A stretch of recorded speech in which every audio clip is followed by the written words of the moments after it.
Got it. Okay.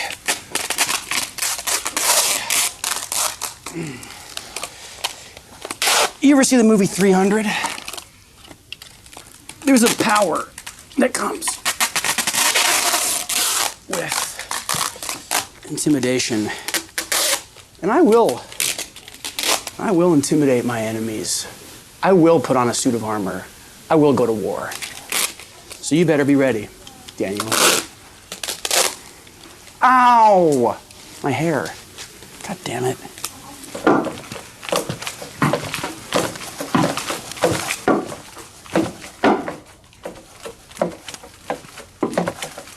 Hey, BJ?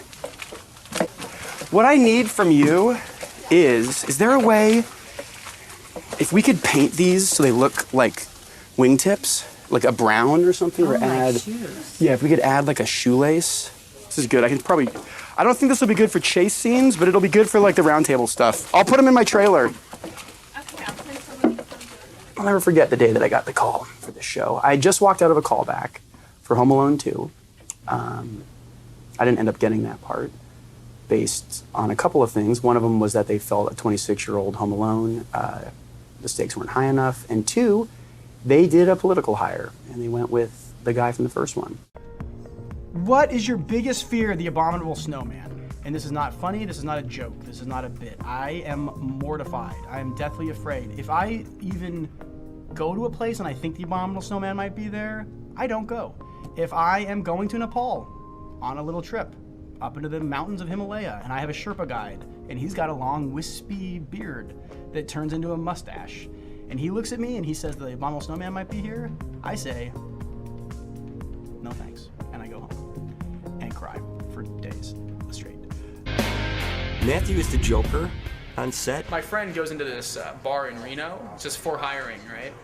And he walks up and goes, I'm here for the job. And the guy goes, you know, you're completely wrong. He goes, why is that? And he goes, we're hiring a bodyguard for the bar, and we have about 7 fights here tonight. We need someone very big. And he's like, no, I'm not big, but I'm extremely tough. I'm a fighter. And he's like, well, tell me how tough you are. Give me an example. He goes, last week I was at a rodeo, and I was riding, and a bull bucked me, and I ripped off my left hand, clean off.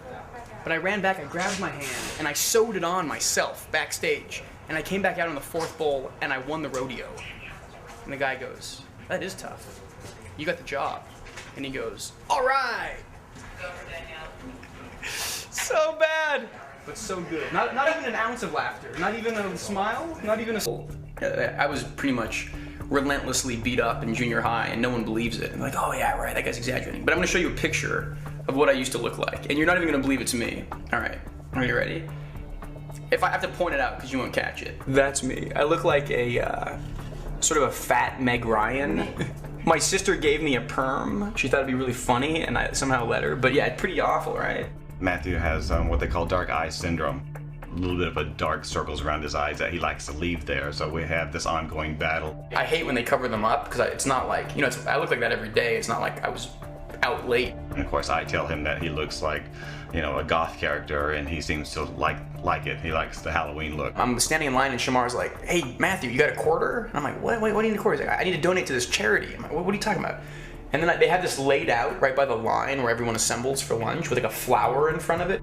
I do a little bit of makeup to cover it up, and you know, right now they're looking for a cure, and we've raised... Episode, which you will also come to know as the Spencer Reed kiss. It was Matthew's first screen kiss, and he was exceptionally nervous, far more nervous than the girl was. I've never kissed a girl in a movie. So yeah, no, it's pretty nerve-wracking. I'm gonna be in the pool with a girl who's pretty easy on the eyes. Last night I was in the bathtub and I looked at the prelim, and there's literally like 2 scenes for the entire day, and it's Reed and Lila in the swimming pool kissing, which means there's gonna be a lot of time We're gonna be shooting that a lot. I might even get chapped lips. I better wear chapstick because I think there's gonna be a lot of smooching. Pretty good? Pretty all right? Do I have like dead skin hanging out? I counted each one of the kisses, and there's like 6 or 7. And I got a lot of advice from everybody, from Mandy, from Shamar, from Lola, and they told me a lot of, everyone told me exactly different things. And that's not helping out at all. Mandy's like, Matthew, just let it happen. Let it happen. Shamar is like, slip her the tongue. Lola said that on no circumstance do you French kiss the girl. And it's not like I was going to. It wasn't like I was gonna be like, hey, what's up?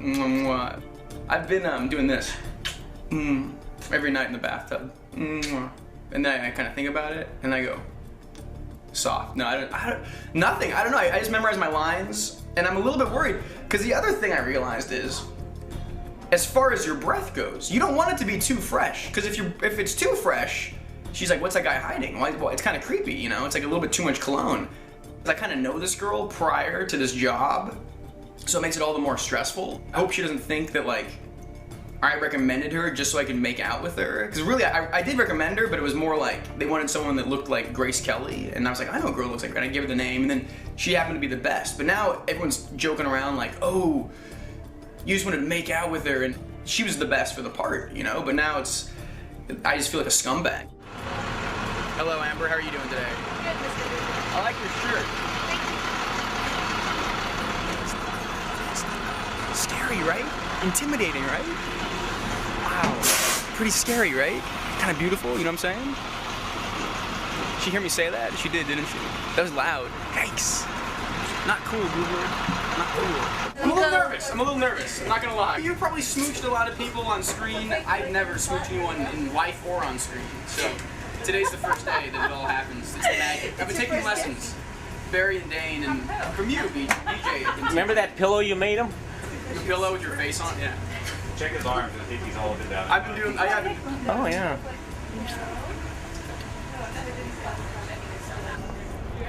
I'm pretty freaked out, man. I'm not gonna lie. Right? A little bit awkward.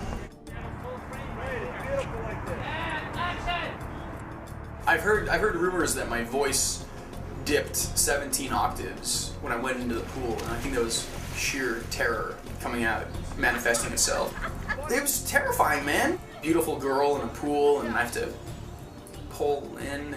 And when you kiss, you know, is there a tongue involved? I don't know. You know, is there? Who knows? In real life, I don't even know. How am I supposed to know on TV? You know? It was really cute because the first time we did it, he completely forgot his lines and apologized afterward and said, I forgot everything I was supposed to say for obvious reasons, because the girl kept kissing his neck and she would kiss him and he completely forgot everything that he was supposed to say. And then what do I say? No, there's a thing called Oh yeah, wait. But then I kiss her a little bit, right? That's the one where I go. So wait, so she goes such a big deal, and then Reed grabs her. Should we run him? Yes, please. After that scene, I became a man. Really the softest thing I've ever felt. So when I bought the house, I redid the interior to match the exterior. One of the things I did was I hand-built this fireplace because the masons that were doing it were kind of too skilled, and I wanted it to look like a drunk gnome had built it in the 1800s, and I'm the only person who's bad enough at masonry to build exactly like a drunk gnome. Secret area, which I'm realizing is not secret anymore, so I have to kill all of them. Long ago, a little kid came up to me and was like, "You're from the movies." And I'm like, "Yeah." She's like, "Can I have an autograph?" And as I was signing it, she said, "Boys don't cry." And I realized that she thought I was Hilary Swank, but then I also realized, like, what parent is having their kid watch Boys Don't Cry? Wait, it's weird. To do the Simon voice, I actually have to talk slow. I talk like basically a banshee. I'm like, "Welcome to my house, Alvin." And then they speed it up, which maybe through the beauty of post-production you guys can do. Welcome to my house, Alvin. I have a pen that electrocutes you.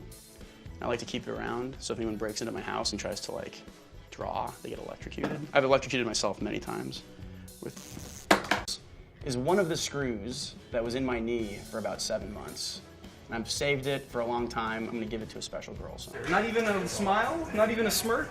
I kind of messed this trick up already because I was supposed to stab it through the eye. But I'm gonna try to, hold on, ready?